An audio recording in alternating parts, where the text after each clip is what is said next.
សិក្សាអំពីរូបមន្តឆាឆាជារូបមន្តបំលែងចំនួនលេខទៅជាអក្សរឆាមានន័យថា character syntax ឆា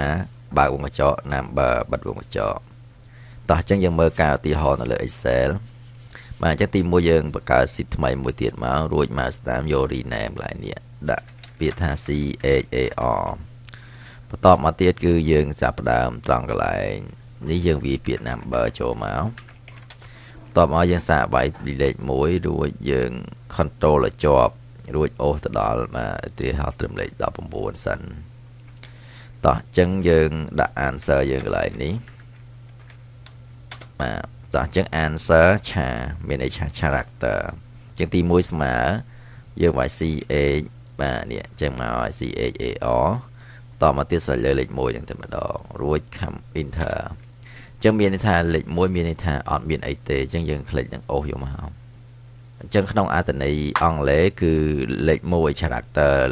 បាទស្មើនឹងលេខ1គឺតទេបាទលេខ2មានន័យសញ្ញាចេះលេខ3សញ្ញាចេះលេខ4សញ្ញាចេះហ្នឹងគឺជាបាទ character បាទដែលវាស្គាល់នៅក្នុងបាទកុំព្យូទ័រអញ្ចឹងយើងសាកអូសអស់មកបាទអញ្ចឹងវាចេញមកអញ្ចឹងបើយើងអត់តាន់មានវាយលេខពីមុខចេះទេវាអត់តាន់មានទេអញ្ចឹងឥឡូវឧទាហរណ៍ខ្ញុំសាកអូរហូតទៅដល់លេខបាទ100បាទតោះអញ្ចឹងយើងអូសទិន្នន័យយើងតទៀតមកយើងគ្រាន់តែคลิกលើនឹងហើយ double click 2ដងមកបានហើយបាទអញ្ចឹងចេញមកនេះអញ្ចឹងមាន character លេខ36ស្មើដុល្លារ37ស្មើភាគរយ38ស្មើសញ្ញានឹងរហូតមកដល់បាទចាប់ពី48ទៅគឺស្មើនឹងលេខ0បាទចាប់ពី65ទៅគឺអក្សរ A បាទ61អក្សរ B បាទអញ្ចឹងវាឡើងរហូតមកចាប់ពី AB អក្សរធំចូល AB អក្សរតូចអញ្ចឹងយើងអាចអូសរហូតទៅដល់ឧទាហរណ៍255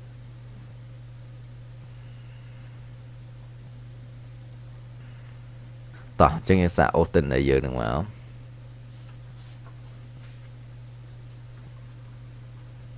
បាទអញ្ចឹងយើងមើលលេខដល់255ហើយវាចេញម៉ូដអក្សរនេះចុះយើងចង់ដឹងតទៀតយើងសាកអូសតទៀតមកពេលវាបង្ហាញតទៀតណាអញ្ចឹងមានន័យថាតួអក្សរទាំងអស់មានត្រឹមតែ255ទេគឺត្រឹមអក្សរនេះតែម្ដងហើយលើសពីហ្នឹងទៅគឺអត់មានទេទិន្នន័យដែលជា character មានត្រឹម255បាទអញ្ចឹងគឺដំបូងផុតយើងទាញឡើងលើផុតមកគឺដំបូងផុតគឺបាទលេខ1គឺអត់មានលេខ2បែបនេះរហូតដល់លេខ0ហ្នឹងគឺខ្ទង់លេខបាទ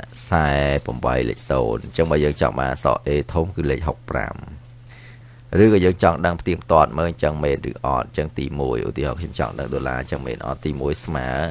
បាទ CHAR បើកវងកញ្ចក់វាលេខ36ចូល enter មកហើយចេញដុល្លារមកបាទអញ្ចឹងឧទាហរណ៍ខ្ញុំវាកន្លែងនេះបាទលេខ72 enter មកអញ្ចឹងអក្សរ A អញ្ចឹងយើងមកមើលលេខ72អក្សរ A មែនអត់នេះ72អក្សរ A មែនតែម្ដងយើងរៀនតែប៉ុណ្្នឹងឯង